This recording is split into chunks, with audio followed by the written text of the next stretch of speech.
Hey everyone, welcome back to another video. Today we have a 47 RE out of a 2000 Dodge Ram 3500 4x4 diesel.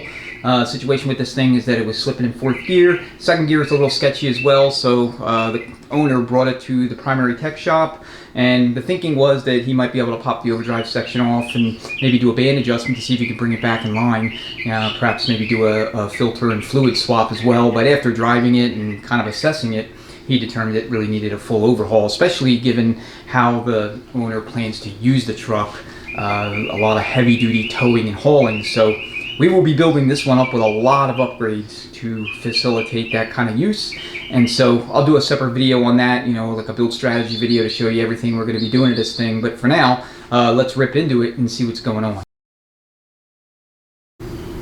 Okay, so the first thing you want to do is check end play, and you want to do that before you take anything off, including the extension housing. If you take the extension housing off and you check it, you're going to have way too much end play and it's never going to be accurate. So just take a set of vice grips and kind of, you know, clamp it down onto the input shaft.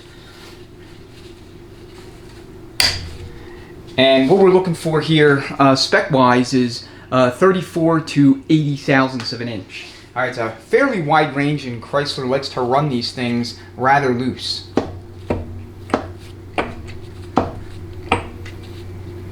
Alright, and the other thing to be aware of is the input shaft will kind of move side to side, you know, inside the stator, because there's no bushing in the front. Okay, the converter centers it and stabilizes it. Okay, this feels about normal to me. There's a couple of different places in the transmission that I'll show you where you can adjust for this end play if you're either too tight or too loose with selective washers. Alright, socket sizes, 1/2 inch for the pump to case, 7/16 on all your pressure port taps, 7/16 on the extension housing the case. These are 3/4 for your cooler lines. Your neutral safety switch is 15/16, and your speed sensor is 1 inch.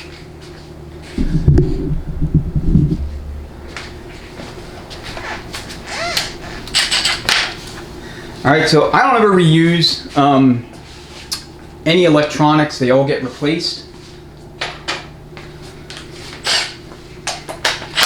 And it's generally not recommended. I'll make sure you're in the shot. Alright, so like I said, 1 inch.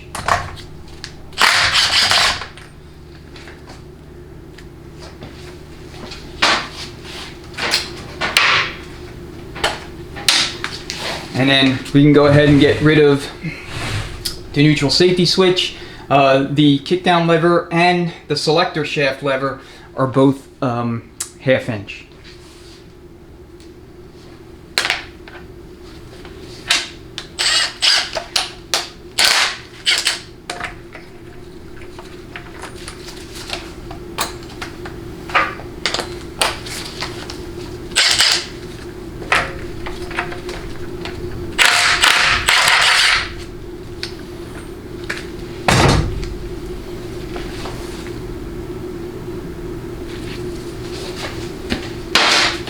Alright, I ended up using my 1 inch socket for that.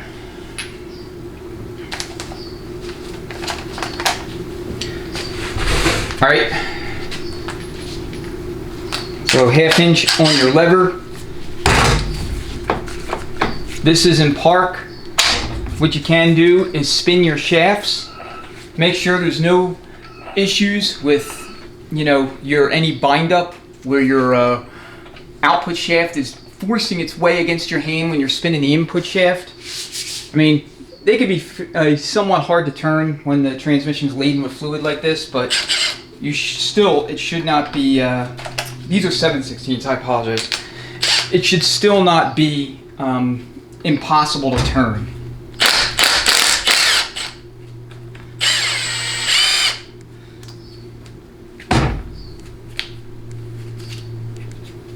Alright, this thing's filthy.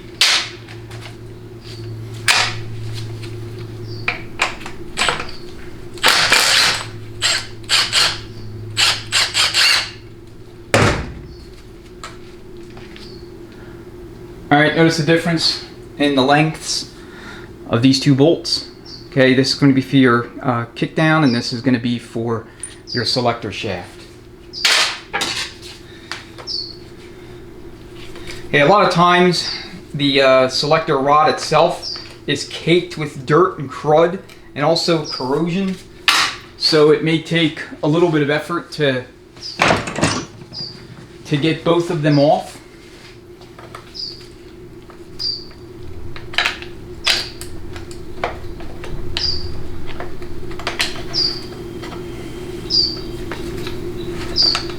As you can see here, this transmission is absolutely filthy.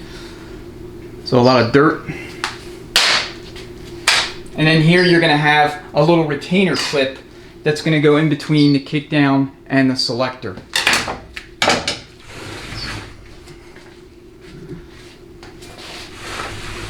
So you just want to take that loose and remove it.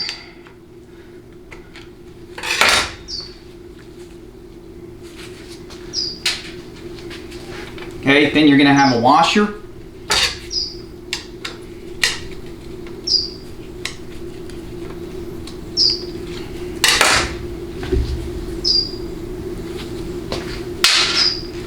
And then your selector shaft. And that should come right off, even, you know, in the presence of all this crud and dirt.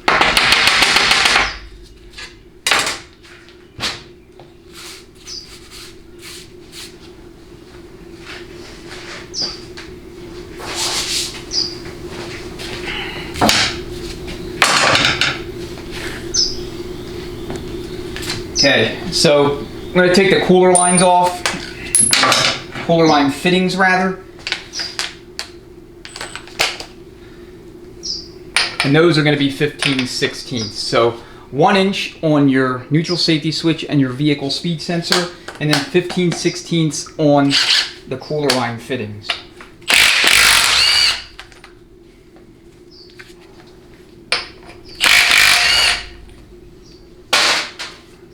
Okay, this is going to be your intermediate band adjustment screw and lock nut.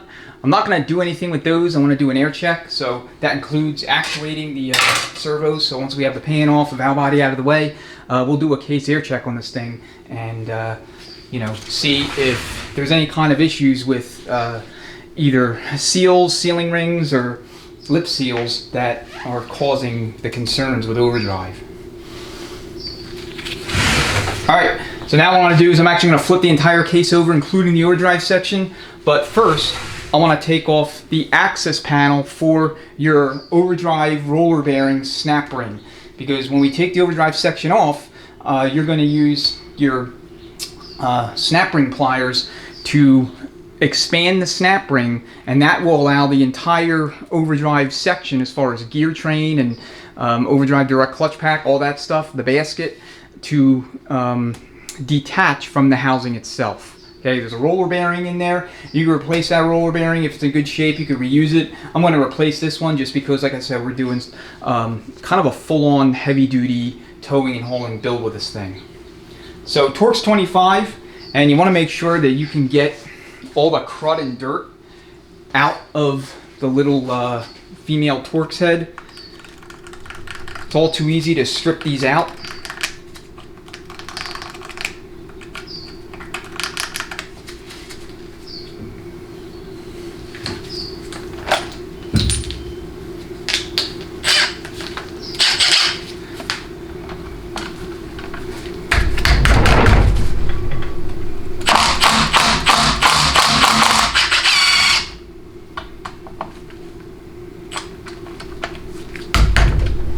And if you're not satisfied that it's truly clean enough for your socket, go ahead and clean it again until you are.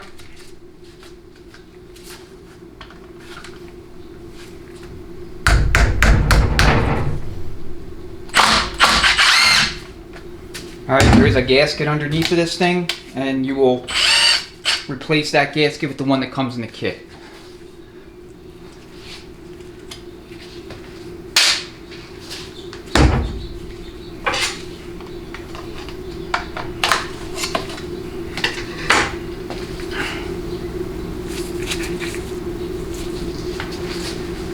Nasty. Alright, so here's that snap ring.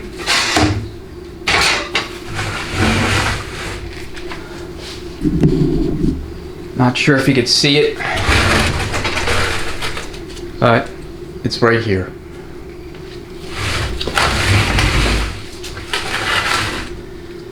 Alright. While I'm at it, I'll take the pump the case bolts out.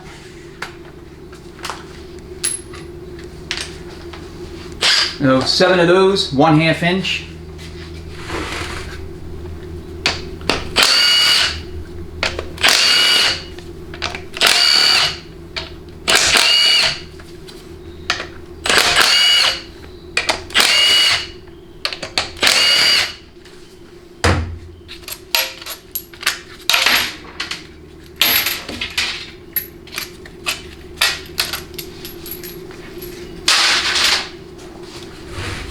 Alright, up here is going to be your vent or bleeder valve or bleeder tube for the entire case.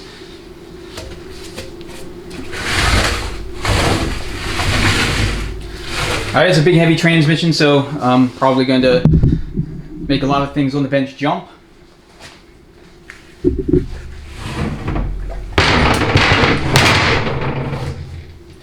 Alright, I'm going to let that fluid drain, and then we'll take the pan off. Take a look, see what kind of matter, debris is inside, and then from there we'll take the valve body off. I'll talk a little bit about the electronics, the solenoids, and governor pressure sensor and all that good stuff, and then from there we'll do a case air check.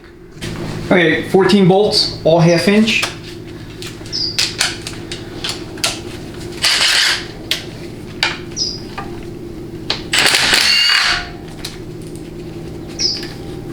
Pan looks like been taken off or dealt with recently. Not a lot of fluid, so the primary tech shop probably did drop the pan. See if there was anything that could be done just by combination of fluid change and band adjustment, perhaps swapping out the overdrive brake clutch pack. I mean, those are all things that you can do with relatively minimal effort with these units. But I'm thinking it's going to need a lot more than that, but that's just a priority.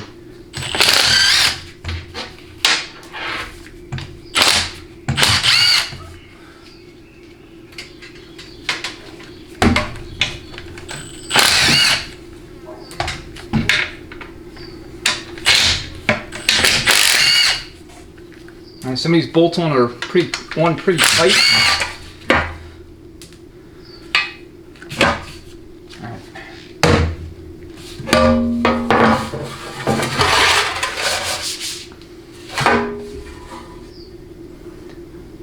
Bottom of the pan looks clean, which tells me that it's definitely been off. I mean, it's too clean for, not being dealt with in some way, shape, or form. All right, we also have a rubber gasket. So at some point, this thing's been serviced. The filter looks new. Maybe he did try to do a full-on filter change in fluid, thinking that might rehabilitate it, but I don't ever recommend using these rubber style gaskets. They tend to leak.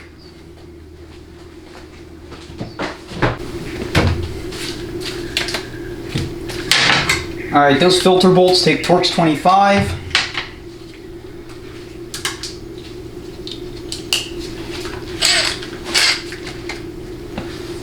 So there's 2 bolts holding the filter to the valve body assembly.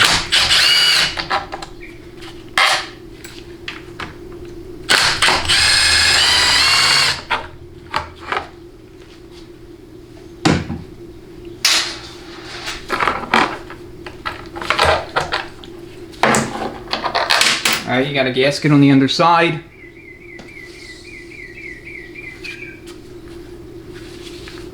And based on the color of the filter element itself, just the general appearance of it, this looks brand new to me. They're brand new or replaced within the last few thousand miles or so. Alright, let that drain out.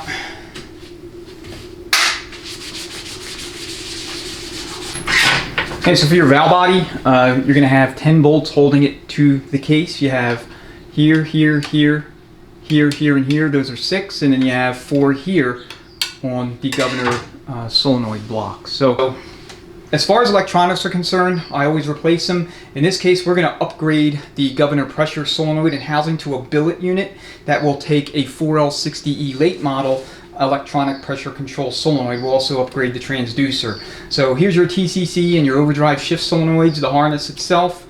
This is the governor pressure control solenoid, and this is the governor pressure sensor or transducer. And these are the source of a lot of issues when it comes to failure in these units. So the most common things that will occur are you'll have either a low voltage or electrically related failure with that governor pressure solenoid. You'll get P0748 or P1762 through 1764, and that will indicate that you have a governor pressure control solenoid failure, at least most of the time. So upgrading these two things is a good idea if you want to use your transmission in a very heavy duty towing and hauling application.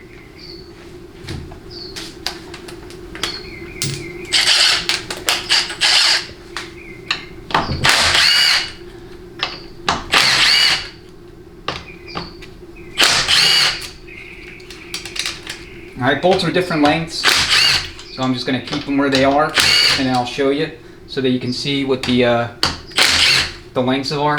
When you take this valve body off, you're going to have your manual lever here.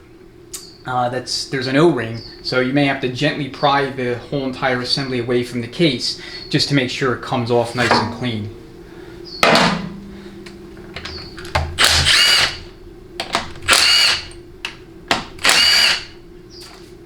Alright, so let's look at the bolts.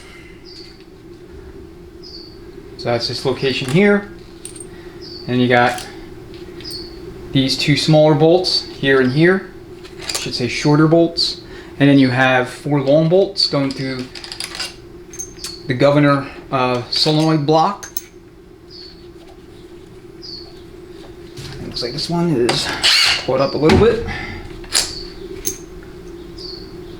Okay, so solenoid block, these 2 bolts go here, and then this intermediate length bolt goes here. You got a short bolt, and you got 2 more intermediate length, or medium length bolts rather. And there you have it.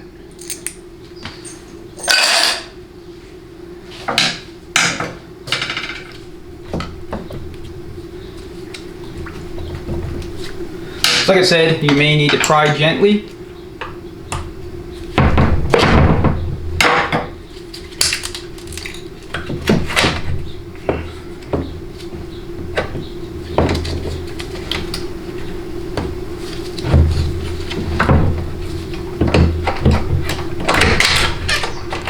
And then you just take it out. I mean, the parking rod might get caught up as well, just like you saw.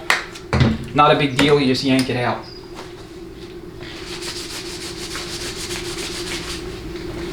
Okay, I will disassemble this valve body and test it where I can test it on the Sonex back test machine. If you don't want to be bothered with overhauling the valve body, which you can do, is just simply buy a Sonex upgraded remanufactured valve body. That'll bolt right on. The only thing you're really doing is swapping over your parking rod assembly, and that's it. I mean, it comes with the electronics, the rooster comb. If you are going to run a billet governor solenoid housing, then you're going to need to swap that over to the new valve body as well. Alright, so intermediate band for second gear, 1-2 accumulator, and low reverse servo. I never reuse any of these things. Now, as far as I know, this transmission's never been going through, so these should be all factory, but this servo specifically is almost always worn out. The plug is almost always worn, or the servo piston, or both.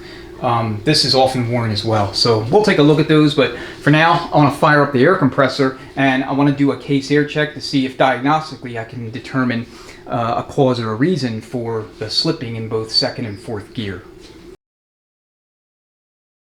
Alright, so now we're ready for the case air check. Real quick, I'll run through your ports. This is going to be pump suction and pressure. This is going to be your front clutch or direct clutch. This is going to be your rear clutch or forward clutch. This is to and from converter, and then this is out to your cooler. And then over here you're going to have your intermediate band apply and low reverse band apply. And then in this cavity here, you're going to need to use a vacuum hose or something. This is going to be for overdrive. So one thing to note, if you're doing this either with the trans in the vehicle or on the bench on teardown, you're going to want to have a rag handy, okay? And that's because there's going to be a whole boatload of fluid in each of these conduits and or circuits that's going to come flying back out of you as soon as you charge the circuit with air. So go ahead and grab your air hose, and then what I'll do is I'll just go like this, make a hole in the rag, and then just go like this. So this is going to be direct.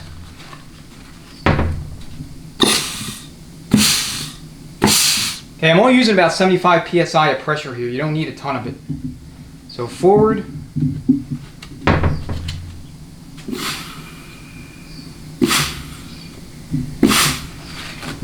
Okay, and what you're listening for is what I will call retention. Retention of either air or fluid pressure in the circuit once you let off the trigger. So kind of like this.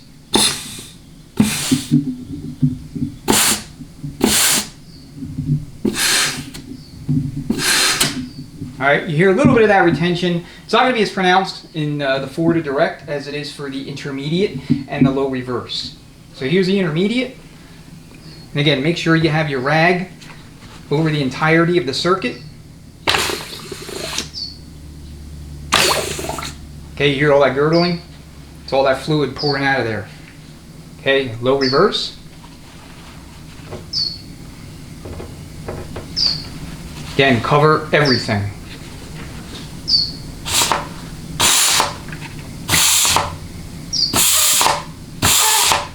Alright, that's good strong apply. Now we'll go ahead and put our hose on so that we can test overdrive. Now when we test overdrive, you're going to see the sun shell move.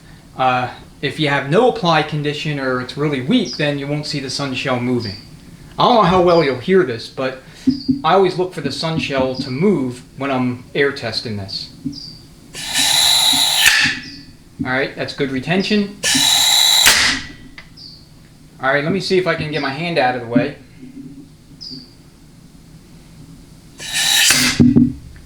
Alright, so we have good apply in overdrive, which is where we were slipping, or at least where the transmission was slipping. So one other somewhat common cause for slipping in overdrive is the overdrive accumulator spring breaking. So I'm curious to see if that happens here because the circuitry seems healthy. So bring the valve body back over and take a look. So overdrive accumulator spring is going to be in here along with the piston itself. Torque's 25 on these bolts.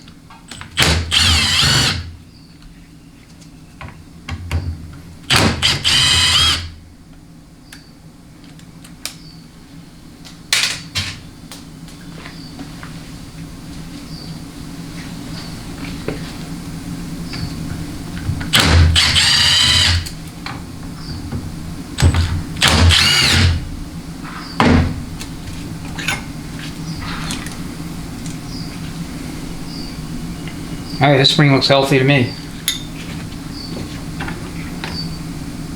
There's your piston. You got two sealing rings. Nasty. Alright, I'm just going to put this back on real quick and then we'll proceed with the teardown. Alright, now what I'm going to do is remove all of the hardware for our bands, so intermediate, low, reverse. But before I do that, I'll run through the adjustment procedures real quick for both of them. So your band adjustment screws for both the intermediate and the low reverse, you're going to run them down to 72 inch-pounds. And then for the intermediate band, you're going to back the screw off a number of turns based on the specific transmission you're working on. So for all the 46 REs and RHs, you're going to back it off 2 7/8 turns. For the 47 RE, which is this one, you're going to back it off 1 7/8 turn. For the 48 RE diesels, you're going to back that screw off 1 3/4 turns.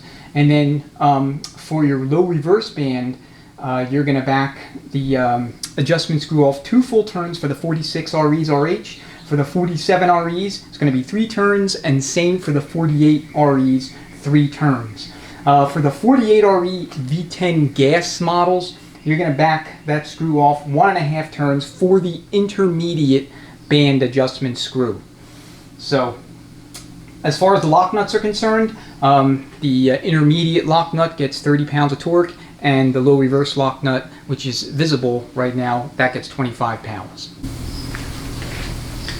Okay, so 9/16 on your lock nut for your low reverse band, and then the lock nut for the intermediate band is 3/4. So these transmissions were all standard as far as their socket sizes. You know, this late into the into the production run for these units. I mean, compared to GM and Ford, which have switched over to metric by the 80s, Dodge kind of hung on to the standard model much longer than that. Alright, so the pistons themselves, I'll take those out after we get everything out of the barrel of the case. There is one other thing that we need to remove from the case so that we can ultimately get the band anchor out of the way, and that is the band anchor plug here, pin guide or what have you. And I am butchering my terminology today. I know I will annotate the video with the correct terms, but this is going to take a 1/4 inch square drive.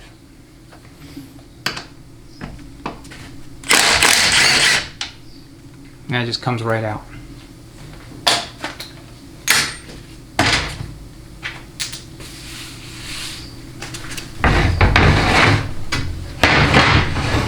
Alright, now I'm going to remove the lock nut for the intermediate band, 3/4.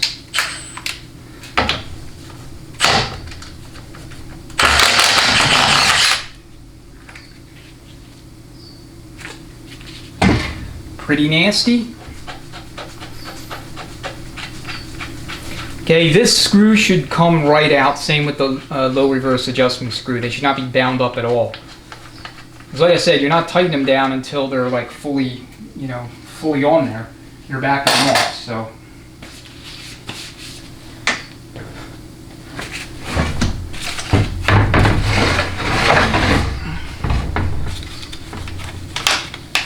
Alright, I just take a pencil magnet to withdraw the band anchor pin, and out come the band anchor and strut.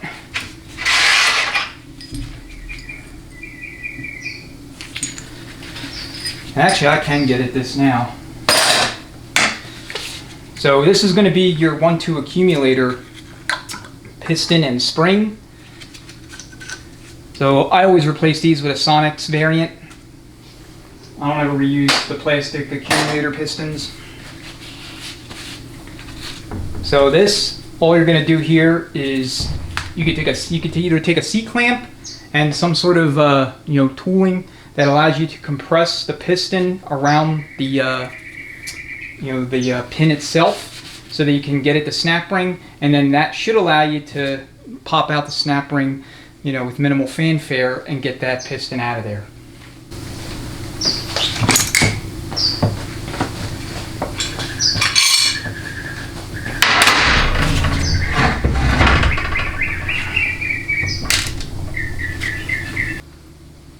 Alright, so what I'm going to use is actually a GM Kenmore press tool J357 39-3.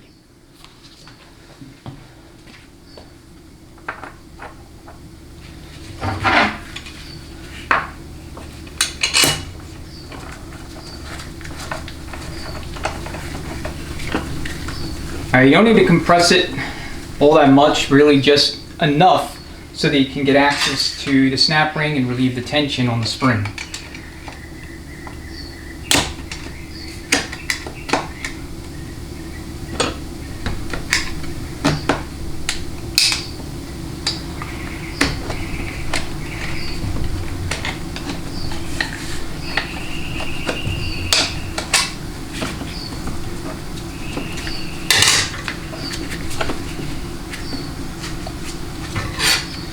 Alright, this cup is a little bit too big for this, so that's why I'm kind of struggling a little bit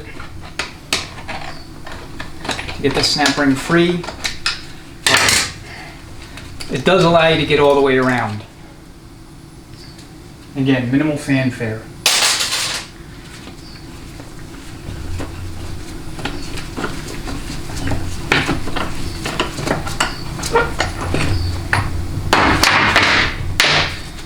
Alright, so now to blow the piston out, all you're going to do is put air back into the feed port, and you want to make sure you have a rag handy because otherwise you're going to make a gigantic mess.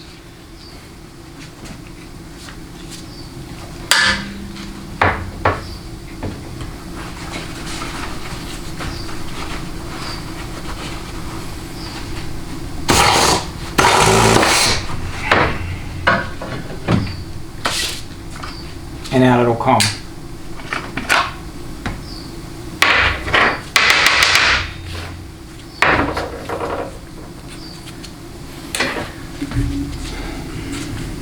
So you have a sealing ring here and a sealing ring here, and then the cover itself has its own sealing ring. And a lot of times you will have wear here in the pin bore, and so that will create issues. Now you have a snap ring here, which you can then further disassemble this assembly by removing that snap ring.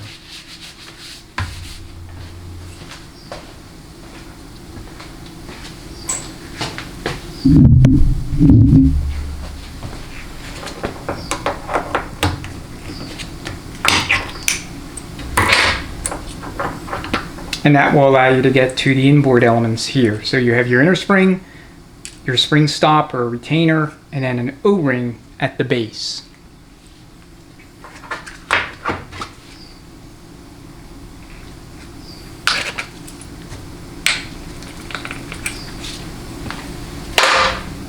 So we'll take out the low reverse servo and assembly once the rest of the case has been fully emptied out.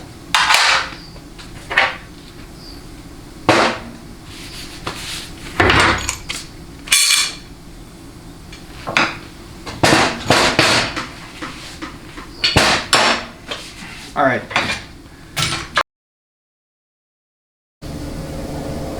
Alright, so now what I want to do is take as many of the extension housing and case bolts out as I can. I can get access to 4 of them pretty easily.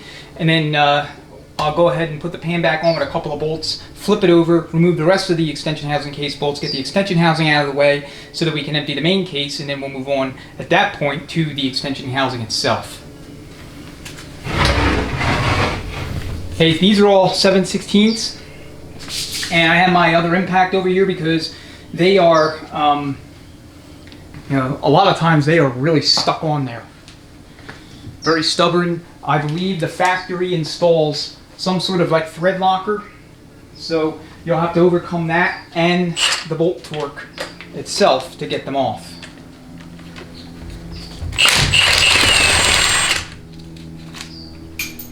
And these two I'm going to take loose and remove with a wrench because they're not even accessible with a traditional impact.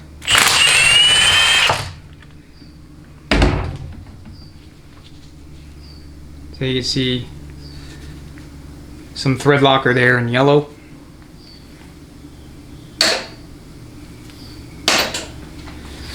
So I'm gonna grab my 7/16 wrench.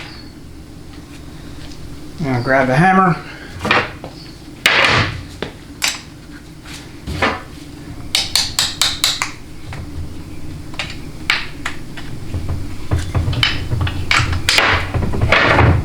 Okay, these are actually not on tight at all.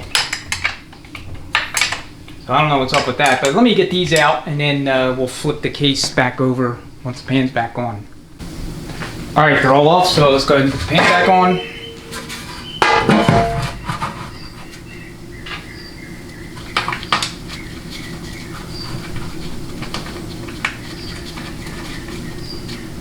Just a couple of bolts is all you really need.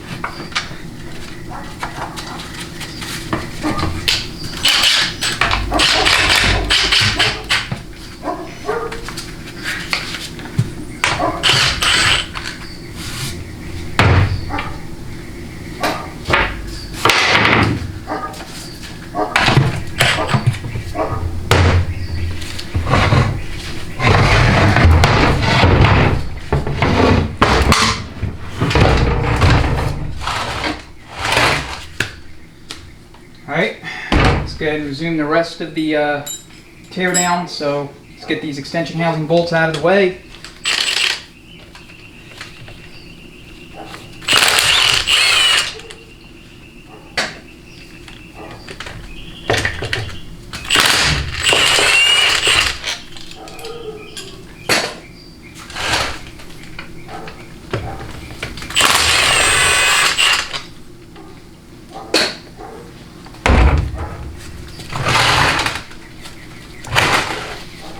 Double checking all the way around, make sure I'm good.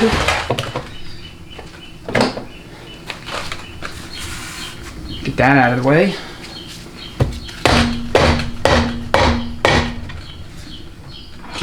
So with respect to this housing, if you're working on this while it's in the vehicle, the main thing that you need to know is when you go to put it back on and you spline it onto the intermediate shaft, it's not going to go on all the way nice and easy. You're going to have to take a big rubber mallet, maybe something like this or even bigger and heavier, and pound it on. I mean, that's perfectly normal. You're not going to break anything, you're not going to hurt anything, it's just the way it is. Alright, now what you see here, this is the detent ball for the rooster comb. So that detent ball is held in place only by the rooster comb and the rooster comb and the detent spring. That's it. That's all it's holding that thing into position. Okay, so in the back here, you're going to have your selective spacer. This is for setting your clearance with the Overdrive direct clutch pack. So this goes on to the Overdrive clutch hub, and then you have your bearing. Okay, these bearings get replaced. I replace all the bearings. They get beat up over time. So this is going to be your intermediate shaft. Should spin nice and free. And as you can see, you have a lot of longitudinal movement. So that's why you want the extension housing bolted up before you do your end plate check. Alright, here's your overdrive piston housing. And your overdrive piston. These are frequently worn.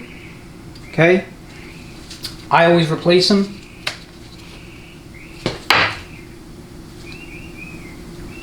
So this is going to be inboard, this is going to be outboard. This faces you when it goes back on to the housing.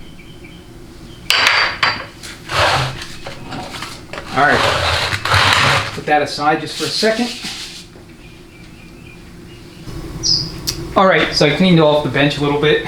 Wanted to change out the battery as well. So let's go ahead and break down the overdrive section. So we have our overdrive brake frictions. They're going to be visible as soon as we flip this thing over. And then the rest of it is all of the overdrive gear set, the overdrive direct pack, the output shaft, and then here you have your snap ring that I was referring to earlier. This retains the roller bearing in place and secures everything that's inside of this housing to the housing.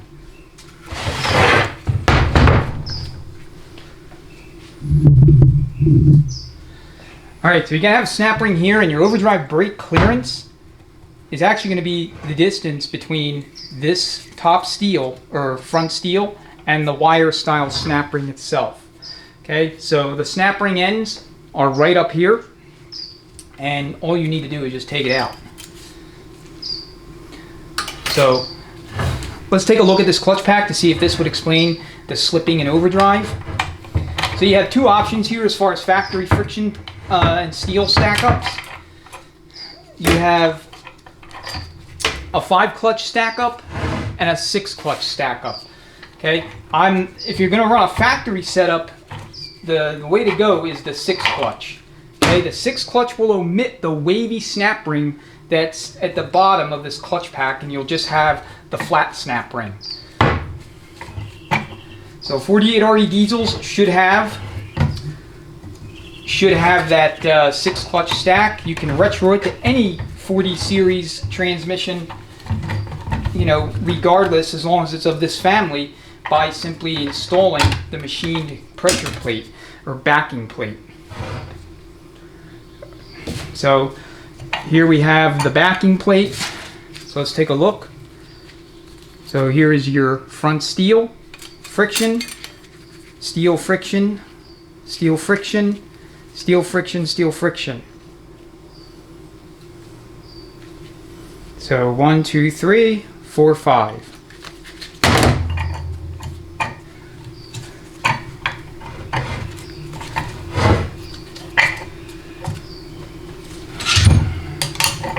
Everything's fighting me today.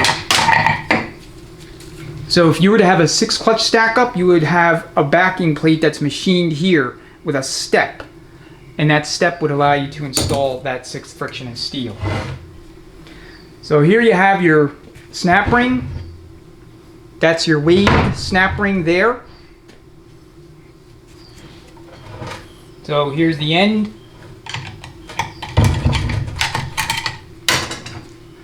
This always gets replaced. I never reuse this.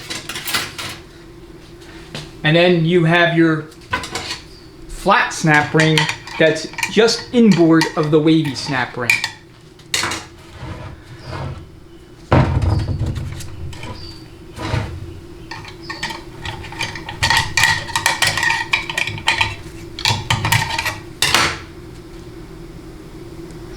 And you can replace this too, but it's usually not prone to failure, but you definitely want to replace the wavy snap ring.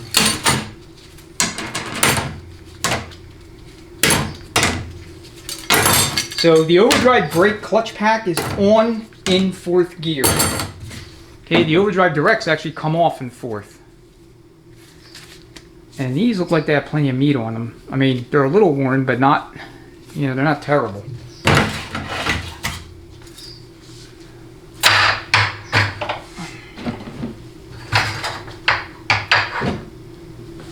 Okay, so now we have the rest of the Overdrive section. So here's your Overdrive clutch hub. There is a massive, and when I say massive, I mean massive, roughly 600 to 700 pound test spring in here on the underside of this hub. And so once we get this out, we'll go over to the press. I'll use a special tool to compress that spring, and then there's a snap ring that we're going to have to take loose in here that will ultimately allow us to free up the Overdrive section. This will kind of rise up out of its position, and we can disassemble everything. So, but first, you want to get the guts out of the case. So for that, you just take some snap ring pliers, and then all you're going to do is expand the snap ring here, and that should allow the rest of everything to drop out. This is securing everything in the case via the roller bearing.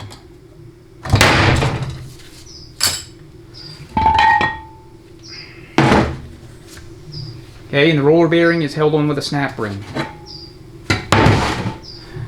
The snap ring that secures the roller bearing is captured. I mean, you could take it out and replace it if you want. So it's just inside here. In fact,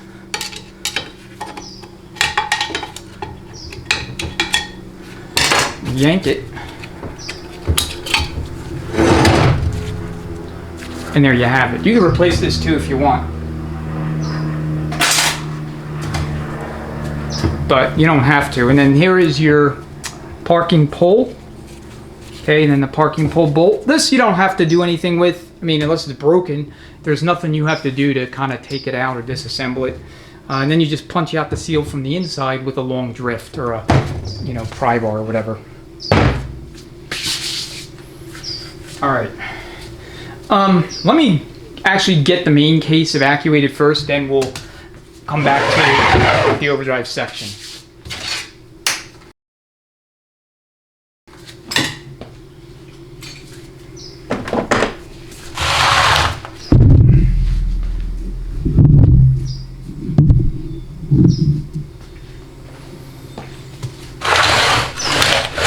All right, so you got bolts here, 3/8.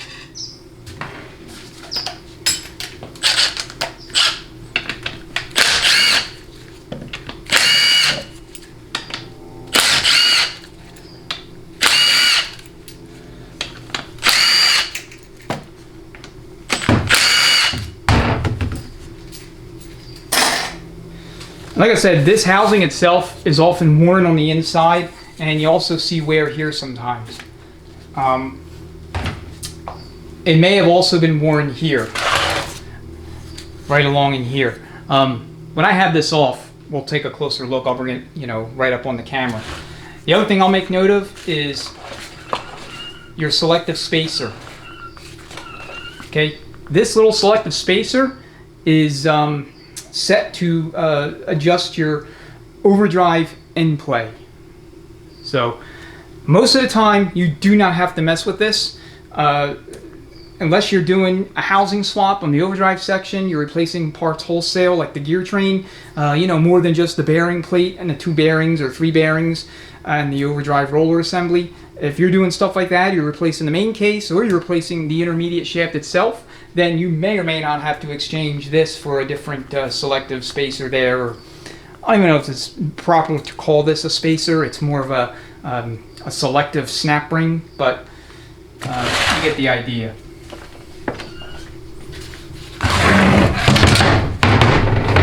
Alright, and there's something rattling around in there.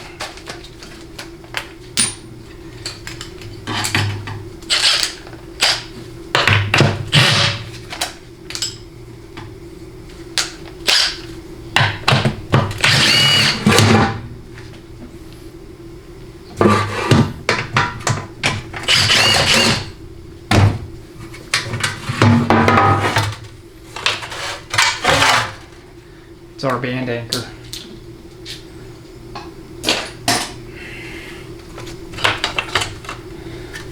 Alright, I'm gonna get this pan kind of out of the way a little bit.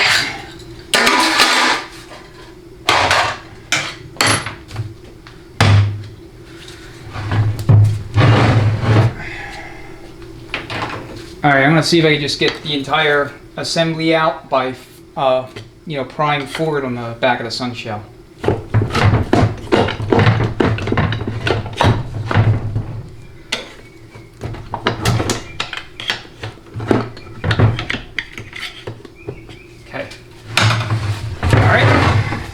Get the case facing you. My hands are extraordinarily slippery. So, alright, so here's the back of the pump. You have your selective spacer. Then you're going to have your front and rear drums, forward and direct.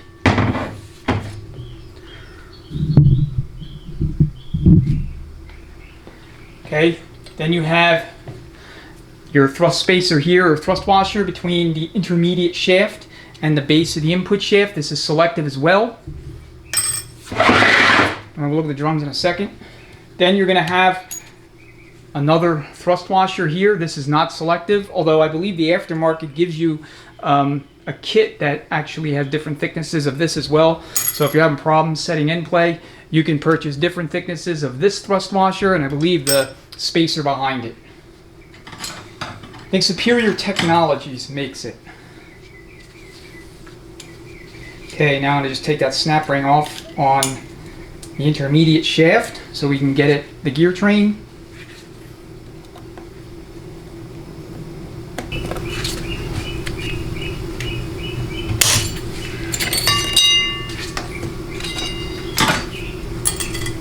Alright, we'll look at sub-assemblies once this case is fully evacuated.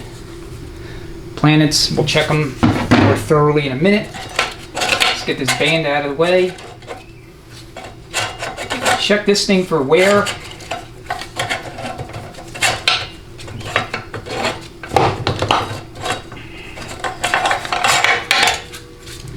Okay, typical flex band.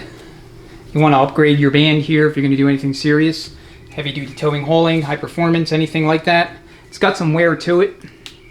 You see some heat. So a little bit of slippage.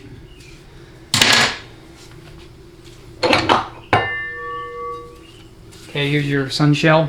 Again, something that is normally not needing replacement, but if there's wear on the lugs or the body's cracked, then you're obviously going to want to deal with it. Get a high performance shell in there. Okay, you have bushings. All the bushings need to be replaced. Okay, here is the rear planet. And again, we'll take a closer look in a minute. Sorry about that. Okay, output shaft's just going to come out the back. Or excuse me, intermediate shaft. I want to say the output shaft.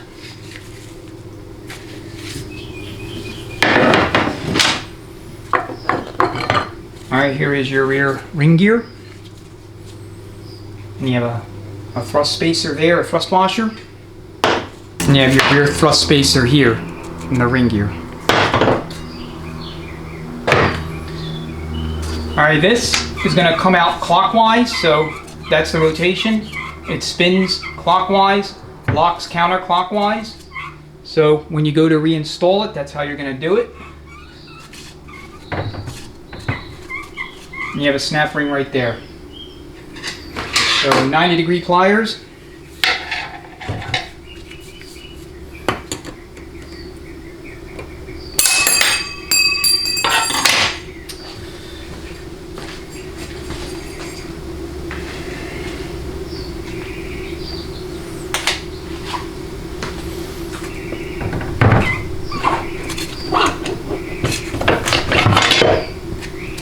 Okay, here is our low reverse drum. You want to check this band surface real good, make sure it's not warped, scored up, damaged in any way. Alright, and then make note of the position of the band, the anchors here. They're going to be at roughly the 7 and 8 o'clock position respectively, with the bottom of the case being the 6 o'clock position. Okay, this reverse band looks in good shape to me. Again, we'll look at it a little bit more carefully in a little bit. So this is going to be your low roller assembly. These always get replaced. Same with the one in the overdrive section.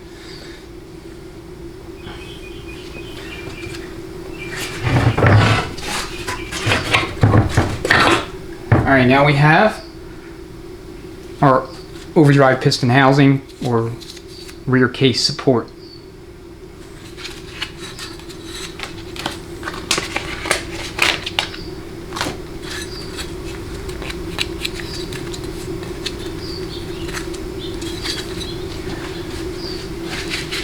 I'm not seeing anything overly unusual with this thing. I mean, you have your normal amount of visual wear here in the inner diameter, and then you have a normal amount of visual wear here in the inner diameter for the piston housing. Alright, the ones that you're going to buy in the aftermarket, in this location, they're going to have 2 ports, okay, because they make them for both the RH and the RE models. RH stands for rear hydraulic, RE stands for rear electronic, and that is indicative of you know, ultimately what's controlling the transmission from a shifting perspective. So when you purchase this housing on the aftermarket from Transtar or wherever you're getting it from, they're going to give you 2 aluminum slugs here, or Babbitt slugs, and for the REs you're going to install those slugs. In the RHs you leave them out because that's where your feed pipes are going to go.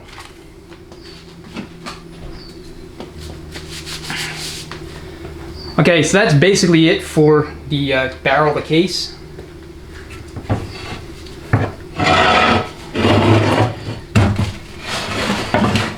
Alright, so now you have more or less free access to the low reverse servo, and you can yank that if you want at this point. And you don't need any C-clamps or anything like that unless somebody put a much stiffer spring in here for some reason.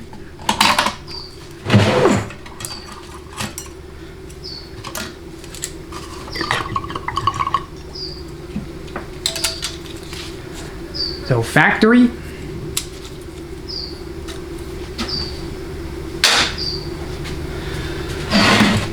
All right.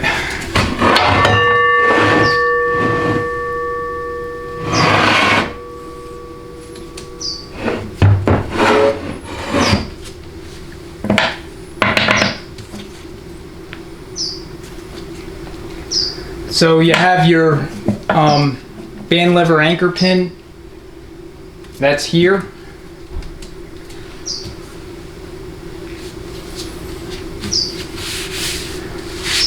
Alright, so at this point, you want to check your bores. You want to make sure that there's no scoring, nothing you can feel. If there is, then you have to look to the market for case savers. I think Sonics makes case savers for these units. I know they make one for the accumulator. I believe they make them for one of these two. I'm not 100% sure which one, or maybe both, but it's just you know, trying to give you something to consider in the event you have scoring in here. And same with this bore. I mean, there's usually nothing to worry about with the manual valve area, you know, where the selector shaft goes through the case, but you never know. All right.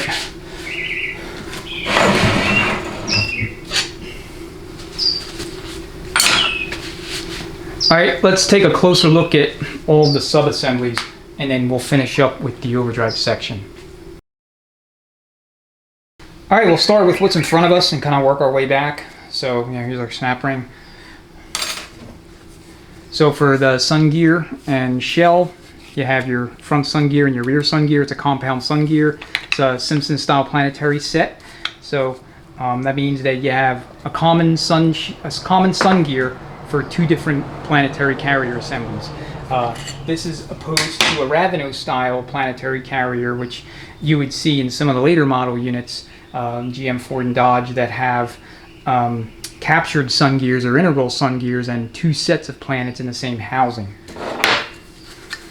So our rear ring gear, so our thrust washer. So you just want to check your teeth, make sure that there's no chipping, no fracturing.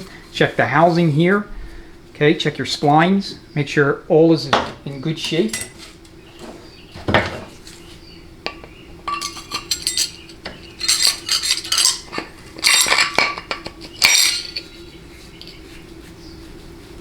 Alright, I'm just checking for side play.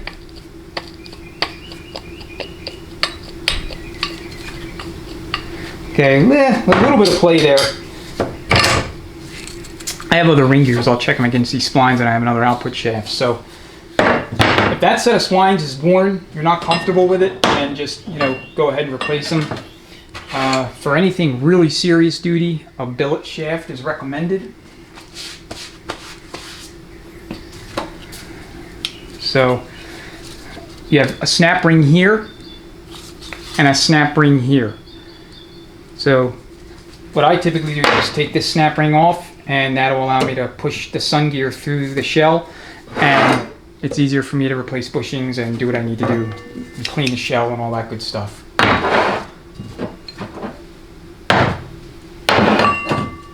Okay, let's take a look at the rear planet. So you have one Babbitt style thrust washer on the front of it. So 4-pinion. Check your side play.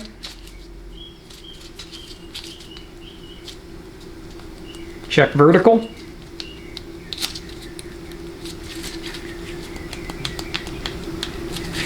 There is a spec for these. I mean, all planets have a spec. I don't know what it is offhand. But when in doubt, just swap it out. Okay, if you have a transmission machinist, you know, someone that specializes in machining and reconditioning transmission parts, you can, you know, take the planet to, you know, to that individual, and you know, maybe he can recondition or rebuild it for you. Okay, here is your front planet. So 5 pinions. Just do the same checks.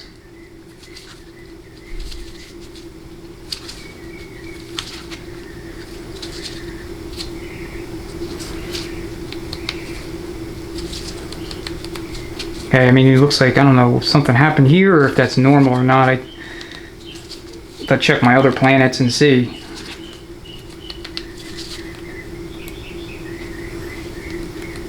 So just check your vertical play.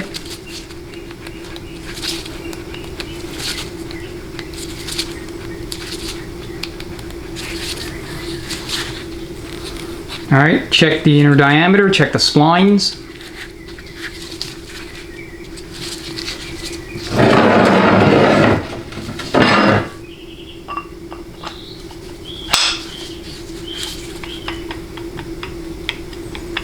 I mean, this is about normal as far as what I typically see.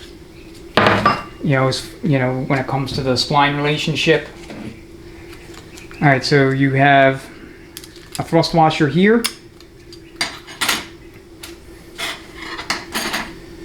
and this Babbitt style thrust washer goes to the sun shell.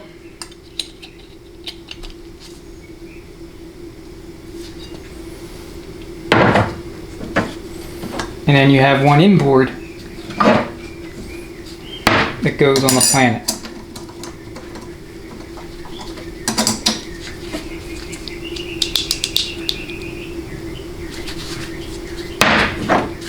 So the same checks with the ring gear. Check the structure, check your teeth, check your lugs. Make sure there's nothing obviously wrong with it.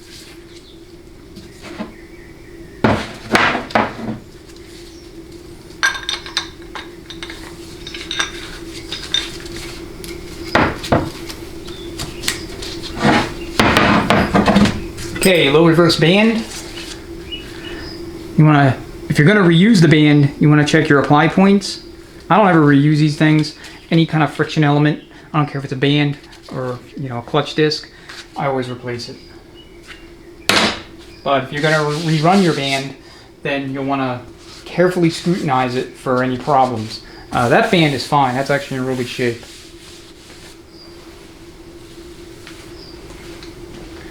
All right, let's take a look at the low reverse drum. You have a thrust washer here. And you just want to make sure that the band surface is not obviously warped. Okay, take your straight edge and a flashlight, shine the flashlight underneath the straight edge, and see if you can spot any light coming through the bottom of that straight edge. If you can, then this is warped and you're going to want to have it turned or replaced. So here's your thrust washer. Turn that upside down.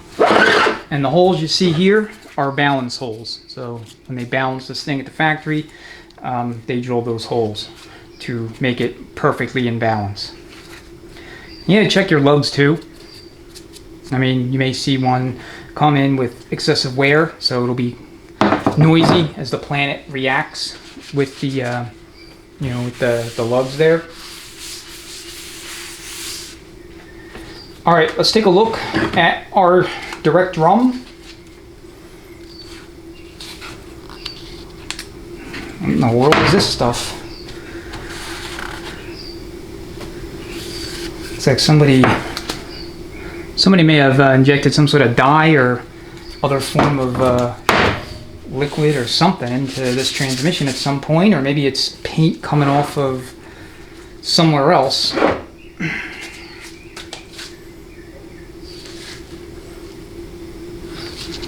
Don't see anything there.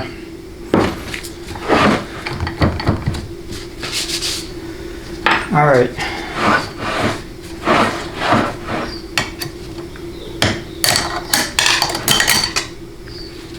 All right, 47 RE. Okay, this is a wave snap ring. So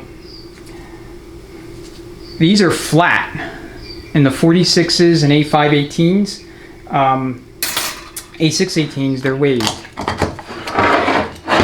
48 RE, flat.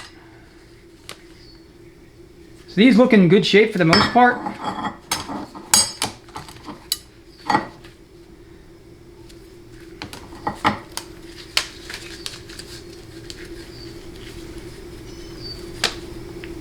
So 4 and 4.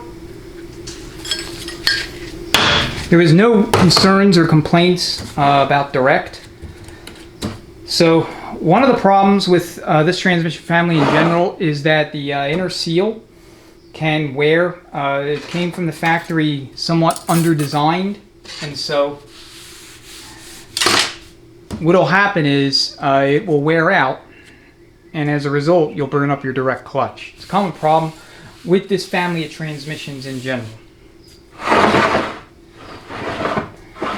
Alright, so it looks like the snap ring ends are not engaged on all three of these locking tabs. So let me go to the foot press. We'll take this out and we'll look at the piston.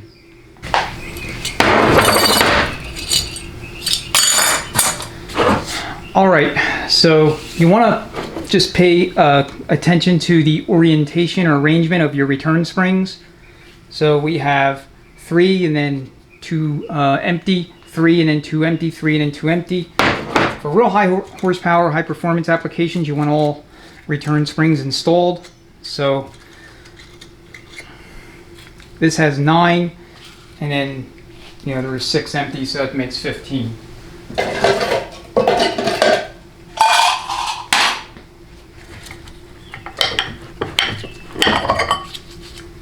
Okay, so here is the drum seal. This is undersized. And, you know, most of these transmissions,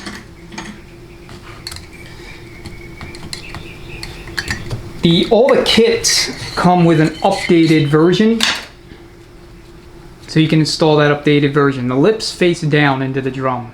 So anytime you have a lip seal, you always install the lip in the direction of apply. In other words, where apply fluid is coming from, you want that seal, that lip sealing surface facing that fluid. So when the fluid comes up, it forces the sealing surface against the inner diameter of whatever it's sealing against, and that will ensure that the circuit closes, stays nice and tight, and all the apply fluid goes to applying the piston, and you won't have any slippage.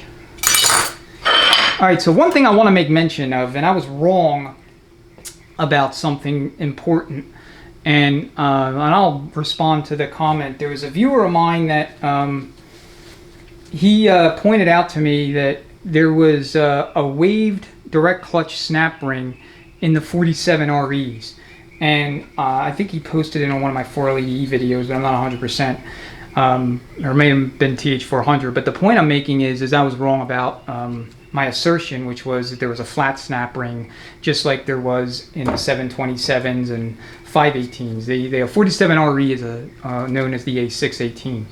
So I just wanted to make mention of that because I had told him that these have a flat snap ring, and I was incorrect about that. So if he's watching this, you know, he's vindicated. So, you know, I'm not perfect, and if I'm wrong about something, I will readily admit it, and I will own up to it. Okay, here is your piston lip seal. So this is nice and supple. Like I said, there was no complaints in third gear. You want to check the inner diameter of the piston as well. If it's worn, just replace it. You know, kind of like when in doubt, replace, swap it out. Make sure that these bleeder balls are working. I mean, you could shake it, or you can just watch it move. If you're not sure, spray a whole bunch of brake cleaner and check it again. If they're seized, then at that point you'll want to replace the drum.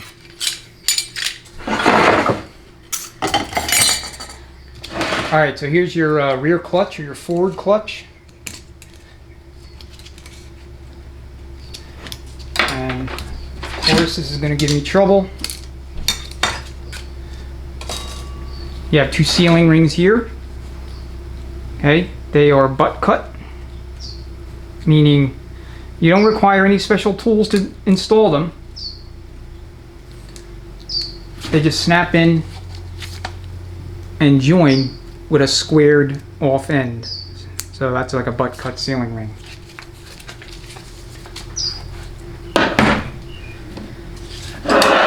Alright, so the clutch snap ring for the forward drum can be used in a 480 and TH400. And that's what that guy was trying to explain to me, and I guess I was too stubborn to listen to him. But these are all selective. What I most commonly use is either the 106 thousandths or the 88 thousandths thick snap ring.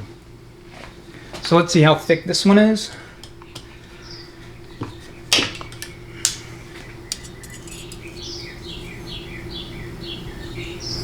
And this looks like it's going to be 88 thousandths. So it depends on what you're doing with the intermediate clutch in those transmissions. That will determine, you know, ultimately which one of these snap rings you're going to go with. Transgo in their shift kits, they give you one, but I mean, I just buy the Chrysler one off the shelf for like $4 or whatever and call it good. All right, so you're going to have an apply plate. Okay, that's beveled, that faces the Belleville plate there in the drum. Okay, then you have friction and steel, friction, steel, friction, steel, friction, and then this is your backing plate. Alright, these look in good shape to me.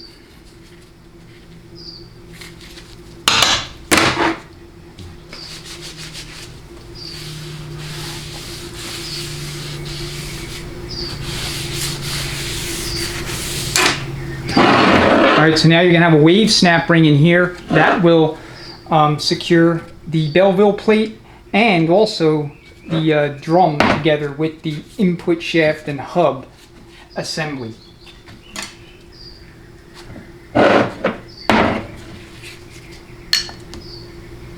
Alright, you know, it's not really stable. Let me go ahead and I'll move this over to the hole in the bench, and then we'll go ahead and take that out from there.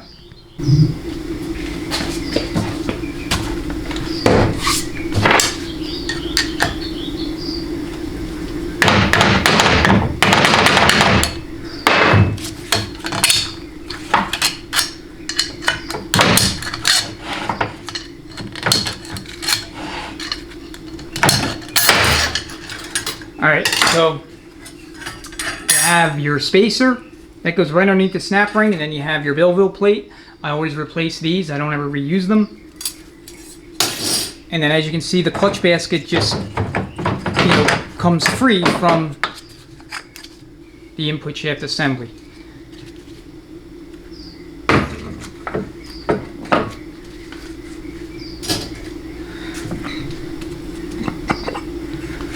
Alright.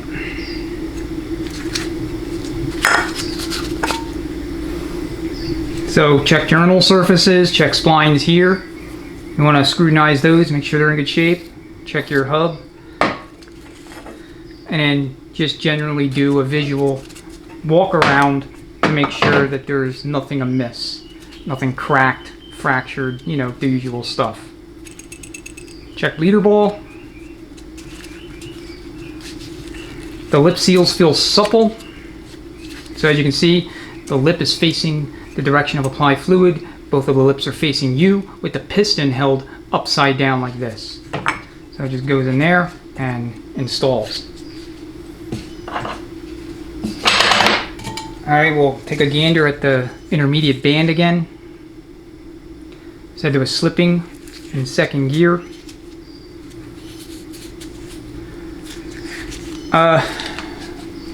I don't recall the shop telling me that there was any diagnostic trouble codes. So, thus far, I haven't been able to explain why this thing was slipping in overdrive and why it was slipping in second gear. So, everything applied element-wise appears to be in generally good shape, serviceable shape, like everything should have worked. So, I'll have to ask the shop if they did a line pressure test on the transmission at all before taking it out. If they hadn't, then, I mean, it'll be, I guess, a data point we won't have, but if they did, then I'd like to know what the pressures were. Nothing smoking gun-wise has revealed itself to me yet.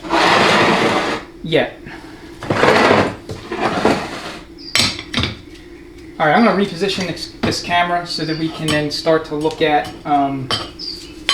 the pump and then the overdrive section. Alright, so here's the tool that I use for the overdrive section to compress that giant 600-pound test spring. You just stick it right on top of the hub like this, and you put everything in the press, and then you just press it down, and then you get at the snap ring in this location, you know, through here. But for now, I'm going to use it as a pump support.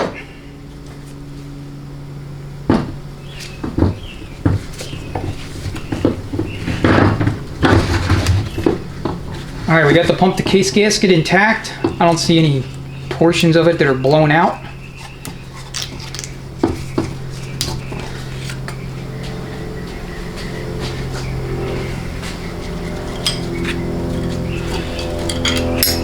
Alright. And then we'll measure the thickness of these two things when we measure this one. So we got two sealing rings here. They're interlock style. So all you need to do is just separate them and then take off, you know, just take them off.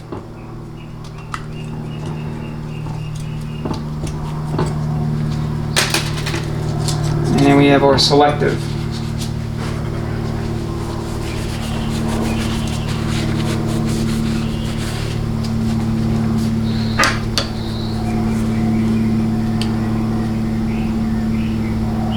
It looks like 103 thousandths of an inch.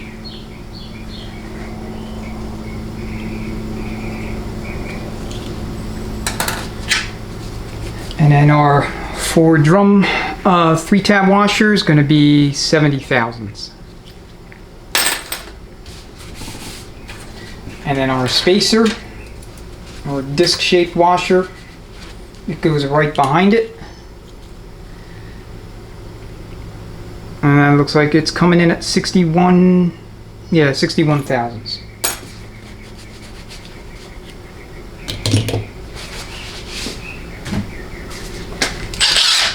Okay, 1/2 inch.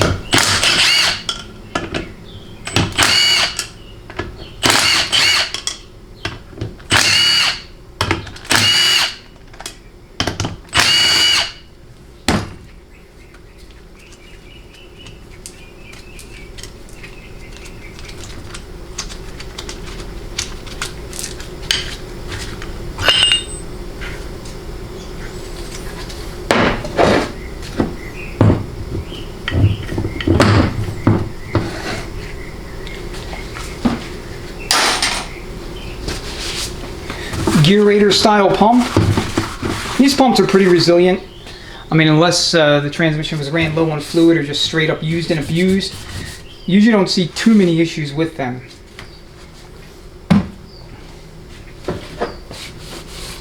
So here is your stator support working surface. And you always have visual wear here, but you don't want to feel physical wear. You don't want to drag your fingernails across and have them get stuck.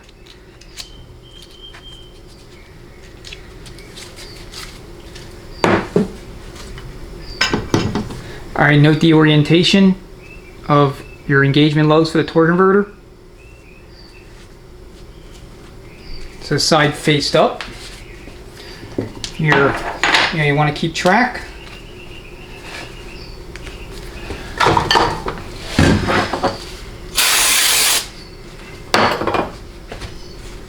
Just make a mark.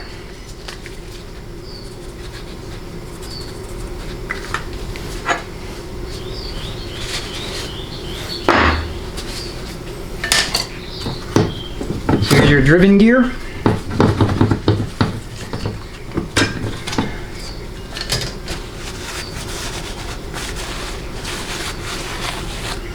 Okay, same deal.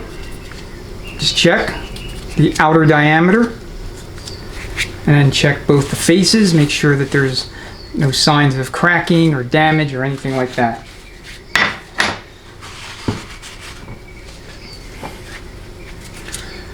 Alright, and then just do the same visual on the pump body itself.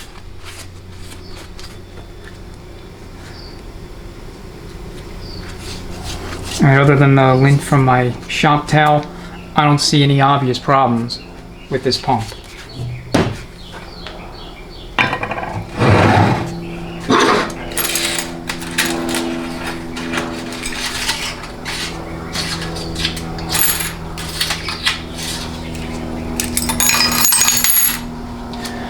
Alright,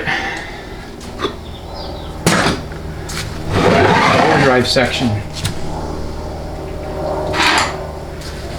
The bearing feels like it's in good shape.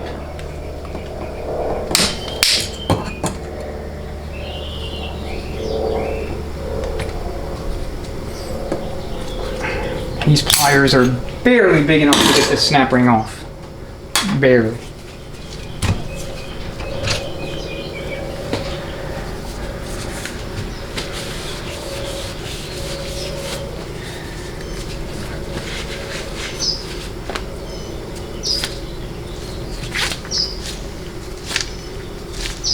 Okay, this feels silky smooth.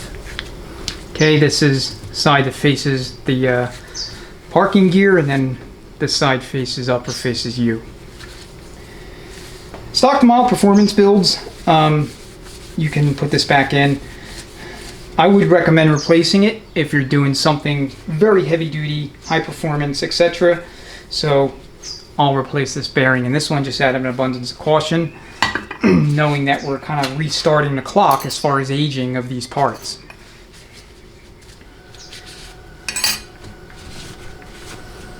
All right.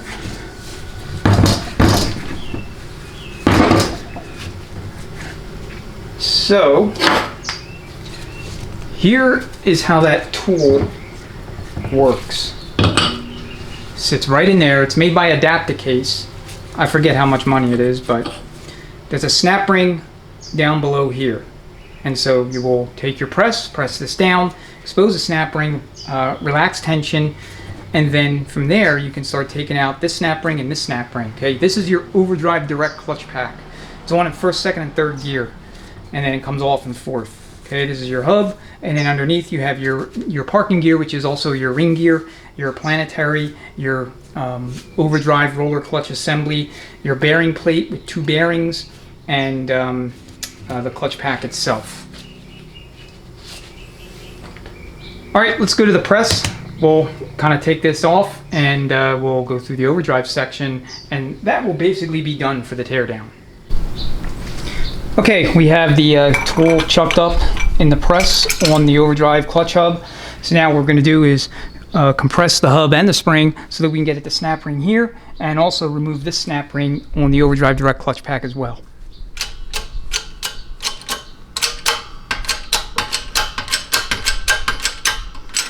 Okay, so here's the spring on the sun gear.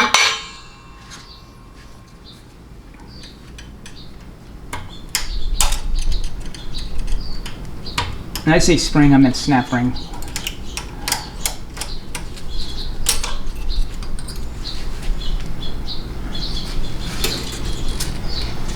All right, then you have your Overdrive direct snap ring.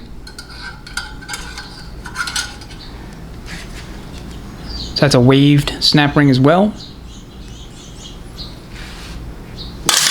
You can replace that too. All right, so now we're going to release tension carefully.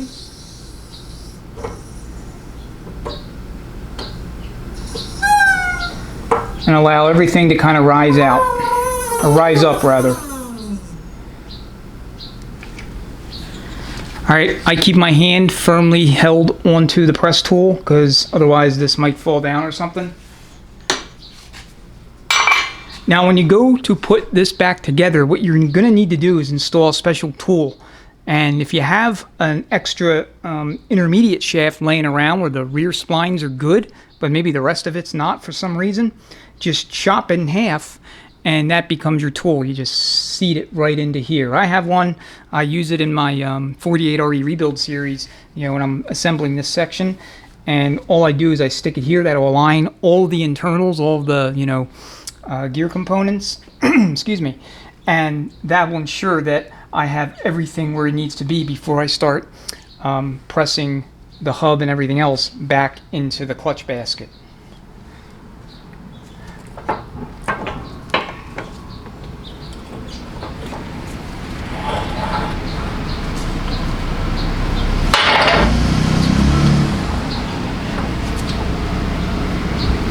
All right, I'm going to take this back over to the bench and then we'll go ahead and take it apart.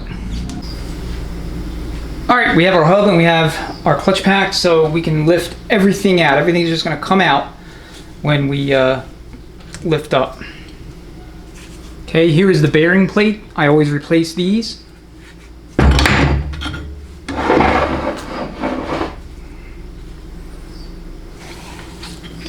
And then this is our inboard bearing.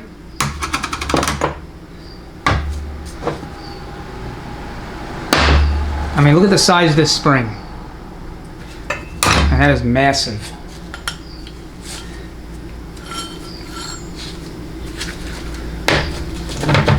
So check all of your lugs here, check your splines, check, you know, this area around in here, on the face of the hub or the crown, and then the body itself. Make sure that there's no signs of damage, wear, anything that would lead you to believe that this needs to be replaced. Okay, like I said, the bearing gets replaced automatically. Okay, here are your Overdrive directs. They look in good shape. They're on in first, second, and third to come off in fourth. So the book has you perform that special procedure with the selective spacer that sits on the Overdrive brake piston. So it sits right in here. And let's see if I can locate it on the bench. Or if it ran away. It may have ran away. We found it. Okay. Alright, so here is the bearing that goes. And then you have the spacer. Okay, so let's see how thick this spacer is.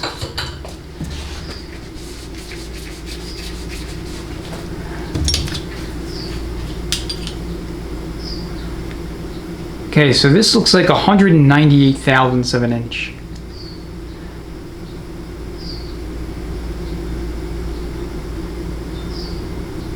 And I'm sorry, this thing has way too much glare. It's not focusing. There we go.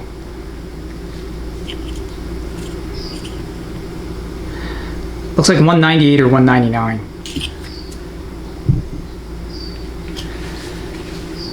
Alright, you want to keep that in mind or record that number somewhere because that'll become important for reassembly, because that will set your clearance for the Overdrive direct clutch pack, that spacer.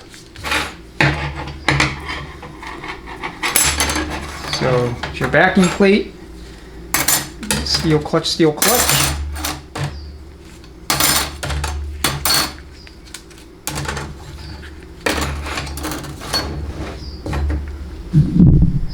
I apologize, I didn't realize you were not in the shot. Or what I was doing was not in the shot. I mean, all these steels and frictions and everything else in here looks to be in good shape. So you got 3, 6, 9, and 10. Steels, 3, 6, and 9. So this is going to be your backing plate, and then this is going to be your apply plate. Technically, actually, this is the apply plate. This is the backing plate. The apply plate is the plate that is closest to the apply piston. So things are kind of backwards relative to how it usually is. All right, let's take a look at our Planet.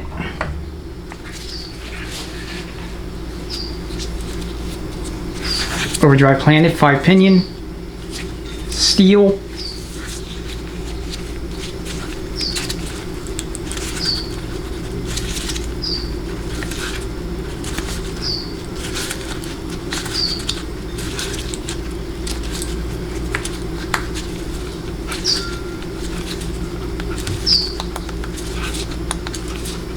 Appears to be normal. Let's check the splines. They look good.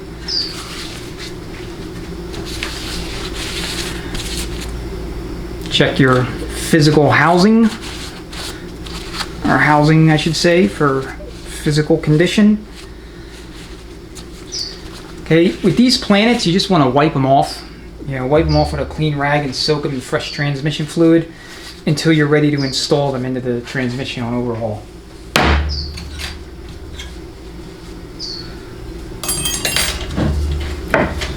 Alright, all that we have left to take apart is the clutch basket, separating it from the ring gear, and then our inner race and our sprag. So here is our sprag. It's a dual roller assembly. Freewheels counterclockwise, locks clockwise. Looks like my glove's coming apart.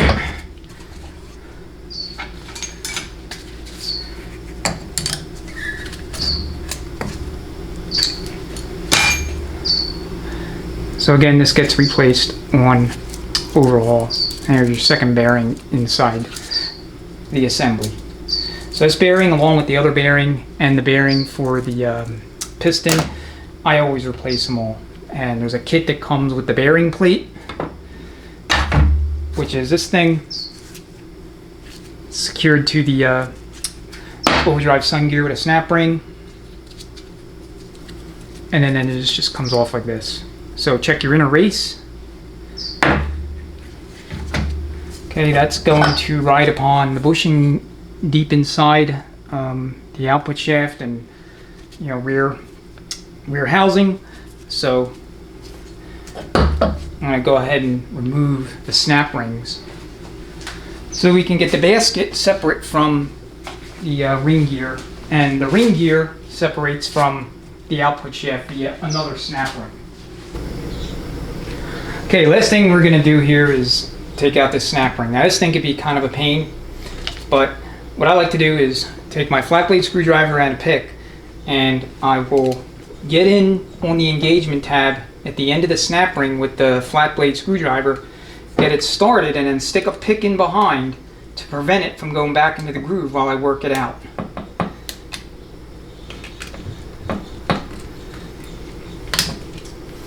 Alright, and then all you got to do at this point is just work it free. And what I'm doing is I want to hold the ring gear up so that it doesn't fall onto the bench.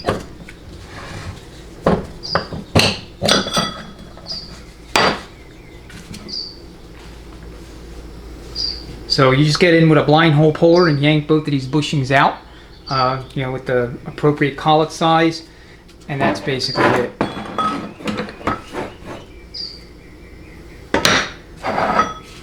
All right. So check in here, make sure this is nice and smooth.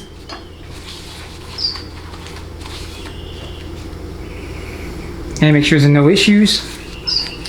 And then you can check your inner race for your roller bearing.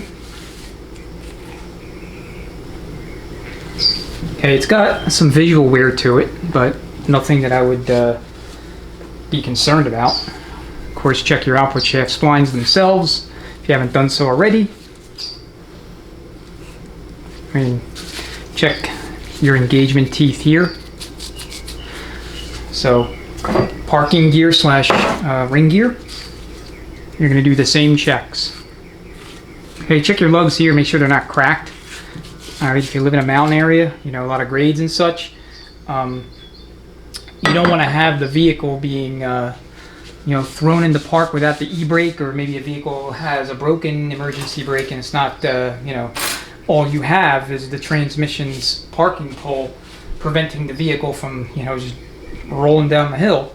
You want to make sure that you're pumping the brakes so that you don't break your parking pole. I haven't seen it with one of these transmissions, but I have seen them in Fords and a couple of GMs where the pole was literally broken in half because somebody was continuously letting the entire weight of the vehicle slam onto that pole as it engaged, two of the lugs in the parking gear.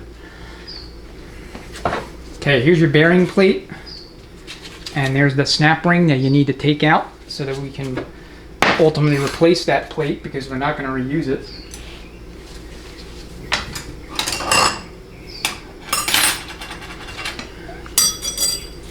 And let me locate my snap ring pliers. Alright, they were on the other bench.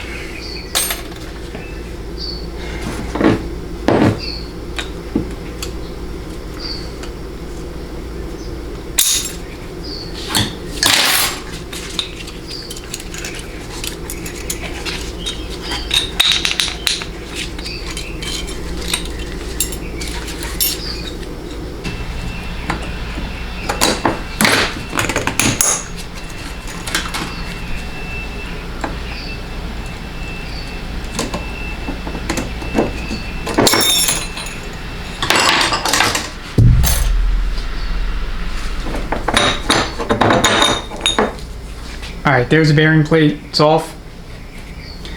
And so the side with the notches faces toward the rear sun gear, or rear portion of the sun gear, I should say.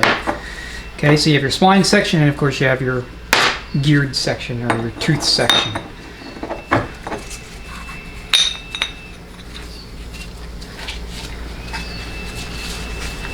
and it is kind of a tight fit.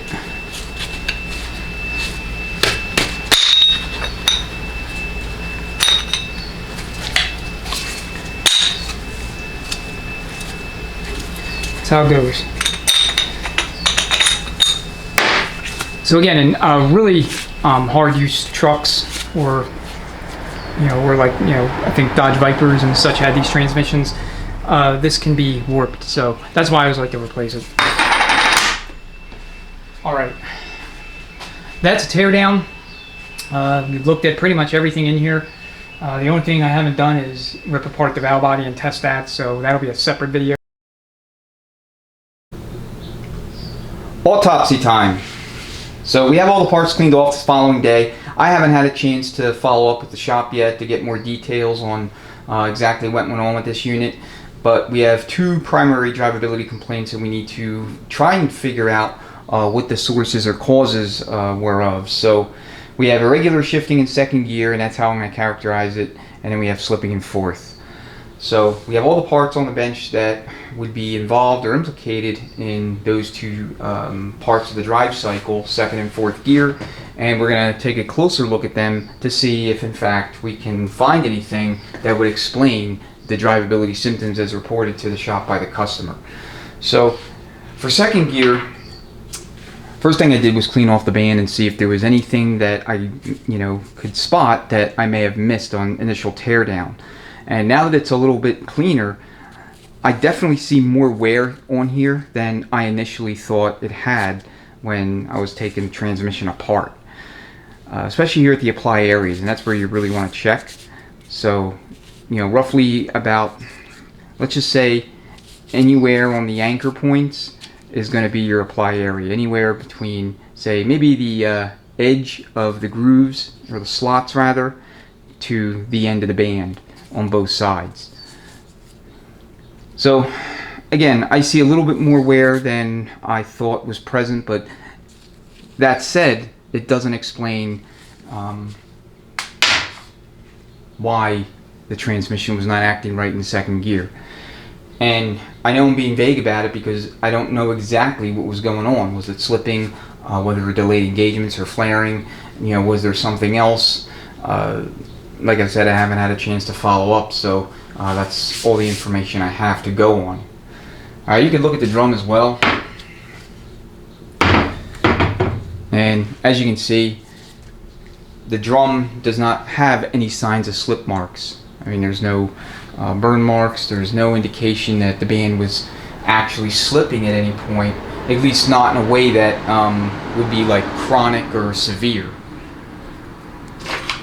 So for all band surfaces on drums and such, the easiest way to tell if you have any warpage at all is to simply take a straight edge, put it over the band surface, and then just shine your flashlight and see if you can spot light poking out from underneath the straight edge. If you can, then that would indicate the band is not grabbing the drum completely across the surface, and that the drum would need to be turned or replaced.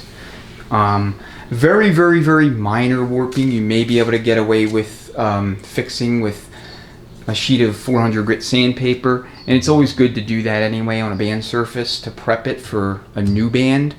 But if it's any more than that, then you just want to either turn it or replace it. Hey, this drum is fine. I didn't see any warping or any other indications that the drum is the source of the problem. So when we look at the servos, here's going to be our second gear servo. A lot of times you'll have issues with wear here on the cover and the apply pin. Okay, you could check for that by just simply rocking it back and forth along the pin to see if there's play. You can check the sealing rings to see if there's any unusual looking wear. Anything that would explain fluid blow by, apply pressure not being able to fully apply this servo, which would cause slipping or delayed engagements or other problems in second gear. But I don't see any evidence that would lead me to believe that this servo is the source of the issue. I don't reuse these, as I've said before, but in this case, this particular servo assembly looks fine to me.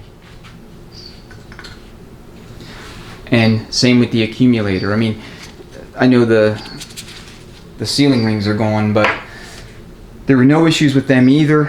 And as you saw in the air check, the servo was, functioning perfectly fine. So again, hard to explain based on what we've seen in the case so far, insofar as wear to these parts. I just don't see it. I don't see enough wear on the band. I don't see enough wear on the servo. The air check, demonstrated that the circuit itself was healthy and functioning as it should. There's no slip marks on the band. The only other possibility that I could think of, actually two possibilities that I could think of that could explain both of these things, is either the valve body and or electronics or the torque converter. And I didn't see in the fluid any kind of real fine sand-like granulated material built up anywhere that would indicate a converter failure, but that's not always present. Usually it is, but not always. Alright, so again, the jury's still out on what happened with second gear. So I'm going to switch over to fourth gear and we'll talk about that a little bit. So for fourth gear, you have your overdrive brake clutch pack. So here are the frictions. Let me grab the seals. They're on the other bench.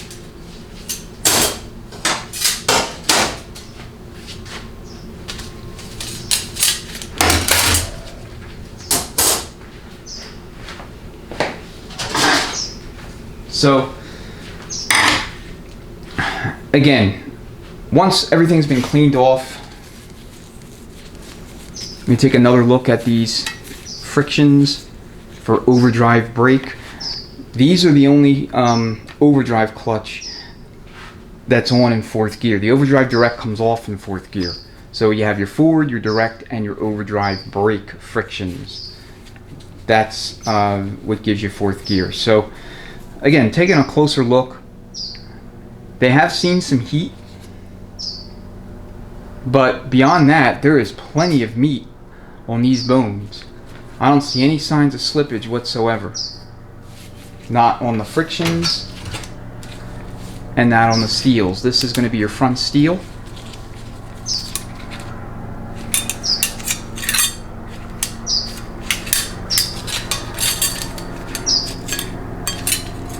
And they look perfectly fine to me. I measured these frictions. They're 85 thousandths thick, except for one was 84. A factory new friction measured 87 thousandths of an inch. So, we have in the aggregate roughly 10 thousandths of wear across the clutch, but that's, not material in my opinion. So here's the backing plate or pressure plate. Again, no signs of slip marks whatsoever. So that clutch was functional, at least physically. There is nothing that would lead me to believe that it wouldn't work. Under really, really heavy loads, maybe it was slipping, but there's no signs of that anywhere on the steels. So we can look at the rear support and overdrive piston housing along with the overdrive piston itself. Okay, we do have some evidence of contact being made between the piston and the housing. You can see along here there's some contact patterns. So the piston itself, as far as the lip seals, this center seal is a little bit stiff. It's a little bit, I don't want to say hardened because that's not accurate, but it's not as supple as a new seal would be, and it's not as supple as the outer seal. And the housing itself has the, I would say, normal to slightly below normal amount of wear here on the journals, as well as the inner diameter. This one's actually in fairly decent shape compared to most of these that I see. So that gets replaced. I'm going to replace this as well. It was making some contact. Just out of an abundance of caution. Again, this is going to be a heavy duty build, so I'm not going to give as much leeway to parts as I would with maybe a stock build. And anything diesel is going to require a little bit more, I guess, a little bit more scrutiny on parts, and your threshold for when you should replace or remediate is going to be lower, and your tolerance for damage or wear is going to be lower than, you know, a typical gas engine. Okay, so as far as overdrive, when it comes to the valve body, you know, valve body is a source of a variety of drivability complaints with these transmissions. But you have a solenoid that's also responsible for overdrive. That hasn't been tested yet. And I obviously haven't touched the valve body other than to take it off the transmission case. So it's possible that we have our explanation just waiting for us when we go and test the valve body. I'm going to film that as well. And I'm also waiting to hear back from my torque converter builder to see if there is anything unusual observed when he opens up that converter. See if the converter clutch is, you know, fried, or if something's broken that, you know, could explain possibly, you know, what was reported to us. All right, so that's the deal with second and fourth gear. You know, long story short, the jury is still out. I'm going to have a conversation with the primary tech to see if I can learn anything new, and I will provide that information in a follow-on video. But so far, don't really have a smoking gun for either drivability condition. Alright, so I want to talk about the gear train, specifically the rear ring gear, or ulmus gear. And saw earlier how much play there is between the female splines of the ulmus gear and the male splines on the intermediate shaft. Okay, this is not really acceptable. So let's find out where the guilty party is. So careful inspection of the splines on the intermediate shaft reveal that they're not really worn, at least not to a great extent. Alright, for the most part they're in decent shape. And that's true of all sets of splines on the shaft.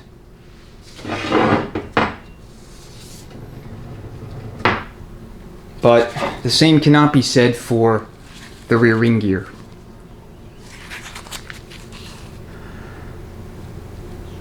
You can see a fairly extensive amount of wear on those splines.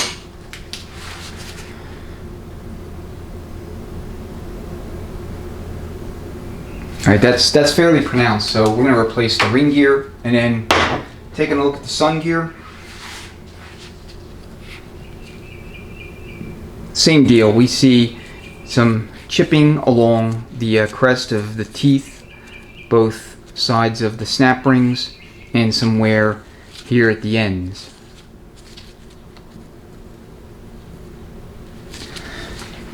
So you see stuff like that, you want to replace those parts. So we're going to do that. Okay, that is the video. You know, like I said, no real smoking gun identified.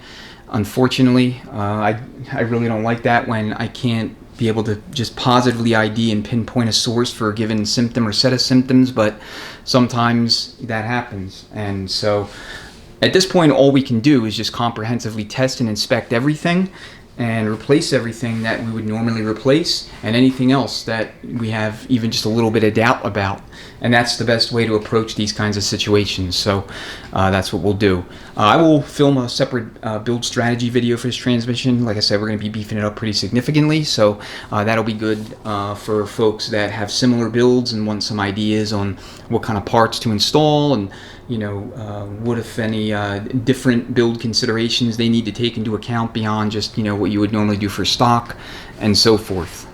So look out for that. All right, as always, thank you so much for watching. Greatly appreciate your patronage, your viewership, your engagement. And if there's any other aspects about these transmissions you would like to know more about, just go ahead and leave it in the comments, and I will make it a point to prioritize a video as soon as I can on it. Thanks again, enjoy the rest of your day or evening, and I look forward to seeing you on the next video.